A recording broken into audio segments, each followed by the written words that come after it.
ketidakhadiran Gubernur Jawa Timur dalam pemeriksaan KPK kini jadi sorotan tajam LSM Lira. LSM Lira Jawa Timur menyebut sudah cukup bukti hukum untuk menetapkan Khofifah sebagai tersangka kasus dugaan korupsi hibah Pokmas. Samsudin mengatakan, kami menilai sudah cukup bukti bagi KPK untuk menetapkan Khofifah sebagai tersangka. Samsudin menegaskan, ketidakhadiran Khofifah dalam pemanggilan KPK justru memperkuat dugaan adanya hal yang ditutupi. Dugaan pelanggaran serius disebut terjadi, termasuk melampaui batas maksimal dana hibah dalam Permendagri 77 tahun 2020, serta manipulasi SPJ dalam LKPJ Gubernur yang diduga fiktif. Dokumen fiktif dalam laporan ke DPRD bisa dikategorikan sebagai pemalsuan dokumen negara. Jika terbukti, ancaman hukuman bisa mencapai 6 tahun penjara. Dari 21 orang tersangka yang telah ditetapkan, publik kini menanti. Apakah KPK berani menyentuh nama besar di lingkaran kekuasaan? Pemeriksaan Khofifah dijadwalkan ulang. Lira menegaskan, jika hukum tak menyentuh elit, keadilan hanya... Jadi begini, saya selalu melihat bahwa yang kita lakukan hari ini, suatu saat ketika kita dipanggil oleh Yang Maha Pencipta kita, akan ditanya apa yang kita lakukan. Komisi Pemberantasan Korupsi membuka peluang untuk memeriksa Gubernur Jawa Timur Khofifah Indar Parawansa. Mantan Menteri Sosial itu bisa diperiksa terkait dugaan korupsi dana hibah untuk kelompok masyarakat di lingkungan Pemprov Jatim. Rame-rame soal korupsi dana hibah pemerintah Provinsi Jawa Timur. Di samping saya ini ada aktivis anti korupsi. Dan dia ini getol sekali. Wisne isok memenjarakan siapapun lah pelakunya. Mau 50 orang, mau 100 orang anggota DPRD Jawa Timur yang terlibat kudu mlebu penjara. Kan sekarang sudah 4 Mas ya? Iya, ya. Samping saya ini namanya Aceh Kusuma. Mulai kapan sampean niki getol menyuarakan pencurian penggarongan duit APBD ini? Saat orang sedang berada di dalam ambang kehancuran COVID-19 tahun 2020. Tahun 2002 zamannya COVID ini ya. Zamannya COVID itu ada temuan kerugian keuangan negara 2,9 triliun. Loh sik tala. Pemprov Jawa Timur. Zaman COVID itu ono wong nyolong. Justru kesempatan untuk mencuri itu Cak pada saat COVID itu ya. Oke, di saat orang tidak berani keluar rumah, tambah nyolong ide nih. Iya. Oke. Terus. Ini ya, terus berdasarkan historis gerakan kita Cak, kita pada saat itu melakukan gerakan di berbagai lini Cak. Pertama, kita menyoal dinas pendidikan, kita melakukan sparring diskusi dengan beberapa kecabang dinas di Jawa Timur, 29 kabupaten 9 kota media, termasuk sekolah-sekolah dan lembaga-lembaga yang ditengarai melakukan korupsi Cak. Jadi anggaran hibah ini Cak, sebagian besar ada di dinas pendidikan, sebagian besar ada di Kesra. Nah, faktanya KPK telah melakukan upaya penggeledahan di tataran Pemprov Jawa Timur, tetapi hingga hari ini tidak ada dalang yang kemudian hari ini ditangkap Cak. Oke, menurut sampean ada 4 pimpinan, jadi tersangka. Betul. Ada 21 yang memberi dan penerima ya, dari swasta juga ya ada. Itu sudah. Menurut Mas Aceh belum selesai Ki. Belum. Banyak gitu. Saya menduganya begini Cak. Kebungkaman Gubernur Jawa Timur selaku kuasa pengguna anggaran penuh atau KPA dalam hal ini yang mengolah APBD anggaran dan pendapatan belanja daerah Provinsi Jawa Timur Cak, KPK nyata-nyatanya berani melakukan semacam penggeledahan di Biro Kesra yang ditemukan kerugiannya mencapai 2 triliun mulai dari tahun 2019 sampai 2023. Sebentar, 2 triliun itu yang versi KPK untuk teman-teman DPRD atau ini ada temuan baru? HG Cak, hibah gubernur Cak. Jadi begini izin Cak. Jenis hibah ini Cak ada 2 nomenklatur. Yang pertama nomenklaturnya berbunyi adalah Pokmas. Yang melalui teman-teman DPRD berdasarkan aspirator konstituen, yang kemudian hibah reguler itu gubernur Cak. Loh berarti gubernur itu yang bagi-bagi duit? Mengelola juga Cak. Oke, ini baru tahu ini. Berdasarkan hasil verifikasi di beberapa OPD yang ada di Pemprov, termasuk Kesra ini Cak. Begitu loh Cak. Jadi intinya gini loh, untuk hibah ini tidak hanya teman-teman DPRD Jawa Timur. yang membagi ke konstituen, Iya, Cak. tapi gubernur juga. Juga, Cak. Oke, temuan Mas Aceh, berapa yang dikelola oleh Gubernur Jawa Timur? Saya catat begini, Cak. Jadi tahun 2019, 2020, 2021 hingga 2023 berdasarkan hasil investigasi korelatif dengan temuan hasil investigasi inspektorat yang kemudian hasil investigasi dari temuan LHP BPK Provinsi Jawa Timur, LKPD juga menemukan unsur kerugian yang ada di dalam catatan itu kurang lebih 3,1 triliun, Cak, berdasarkan rangkuman saya. Mohon maaf, Oke, 3,1 triliun. 3,1 Ini triliun. hibah gubernur. Hibah gubernur, Cak. Dari tahun berapa sampai tahun ke berapa? Tahun 2019, 2023. Yang mana 2024-nya belum ditotal sama saya ini, ya. Oke, sih, kok Ya. total tambah kemana lah kan? Khawatir. Cukup yang ada aja ya. Nah, Iya. sebentar. Ini gubernur selalu diam. Kita pun marah, kenapa gubernur duit rakyat dicuri kok selalu diam? Jangan-jangan karena dia juga mengelola itu. Jangan-jangan ditelusuri juga ada penyalahgunaan. Apakah gubernur ini hari ini tidak tahu terhadap potret yang ada di dalam Pemprov Jawa? Tentu itu naif, Cak, kan begitu. Iya, Oke. Cak. Jadi gini ya, pokoknya ternyata diamnya gubernur itu terhadap 2 triliun yang dikorupsi oleh teman-teman DPRD Jawa Timur, ternyata dia juga mengelola anggaran. Dia betul Jadi itu, takut Cak. kalau dia terlalu kenceng nanti kamu juga ngelola. Emang kamu bersih? Kan Khawatir gitu. dan jangan-jangan bisa jadi senjata makan tuan, kan Senjata gitu. makan tuan. Guys, ini berita baru ini.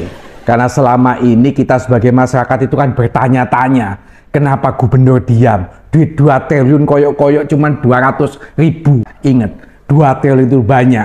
Menurut Mas Aceh, ternyata gubernur juga mengelola dana hibah dan ada kerugian negara di situ. Betul, ya. Cak. Yang tidak bisa dipertanggungjawabkan. Betul, ya. Cak, betul. Masih ada temuan-temuan lain nggak? Banyak, Cak. Oke, kalau masih ada, nggak usah dihabis no saiki. Kita tunggu konten berikutnya.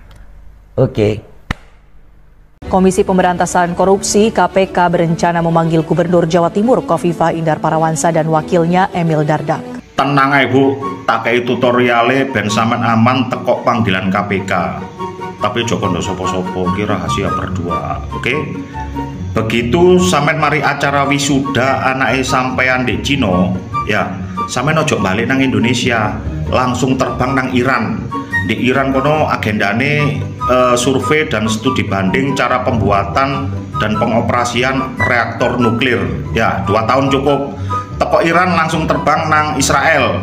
Agendane cara mengoperasikan Iron Dome di Israel setahun cukup.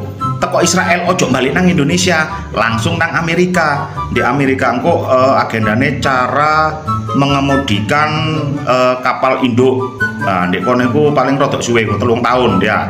Engko begitu 3 tahun selesai, sama ojo mulai nang Indonesia, langsung terbang nang Rusia, gawe agenda maneh cara membuat dan mengoperasikan reaktor nuklir SAR bomba. Di kono 3 tahun cukup. Engko akhirnya koyok Gus Yakul iku lho. Khofifah mangkir panggilan KPK karena cuti hadiri wisuda putranya di Cina. Khofifah Indar Parawansa tidak hadir saat dijadwalkan diperiksa oleh KPK sebagai saksi dalam kasus dugaan korupsi dana hibah Pokmas APBD Jatim 2021 hingga 2022. Ia sedang mengambil cuti setelah mendapat izin dari Kemendagri untuk menghadiri wisuda putranya yang berada di Universitas Peking, Beijing, dan akan berada di sana hingga pekan akhir. Selama cuti, Wagub Emil ditunjuk sebagai PLT Gubernur Jatim. Juru bicara KPK menyatakan bahwa Khofifah telah meminta jadwal ulang pemeriksaan dan pihaknya akan menjadwalkannya kembali.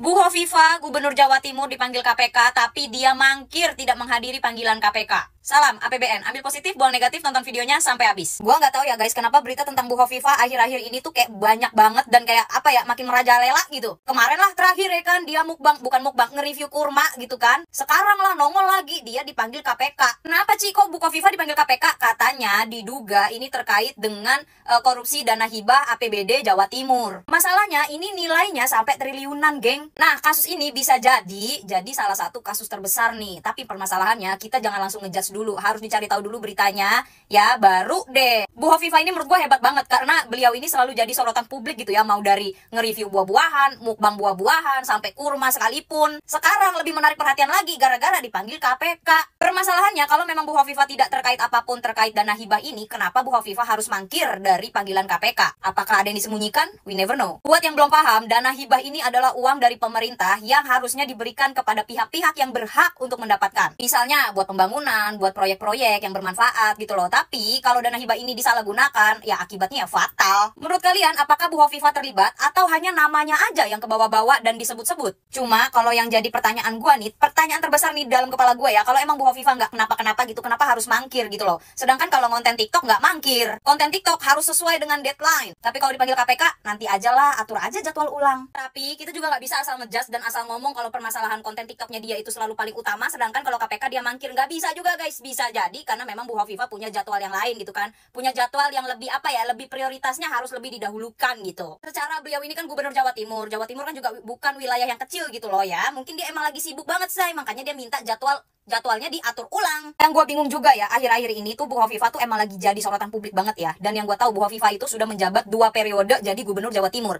Nah sekarang warga Jawa Timur itu rame banget yang teriak-teriak tentang kepemimpinannya Bu Hovifah itu sendiri gitu kan. Maksud gue, kalau emang dia kepemimpinannya jelek, kenapa bisa sampai 2 periode?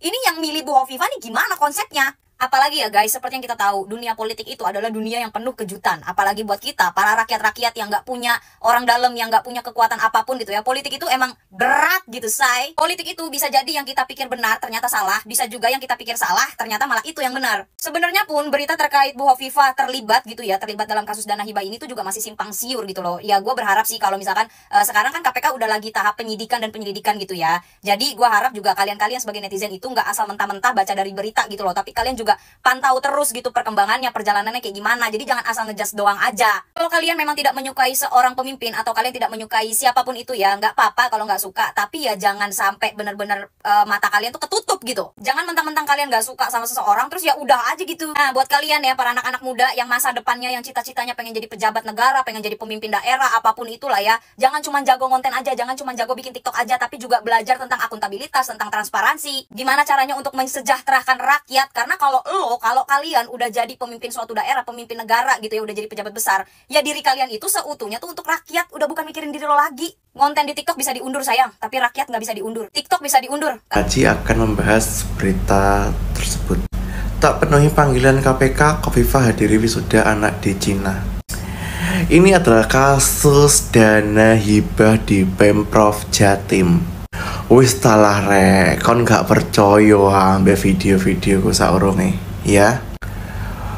Bu Sri Mulyani waktu lalu, tahun lalu 2024 kalau saya nggak salah, 2024 antara 2024 ya, itu sudah pernah bilang bahwa ada dana beku yang belum dicairkan oleh Pemprov Jatim oleh Bu Hovifah.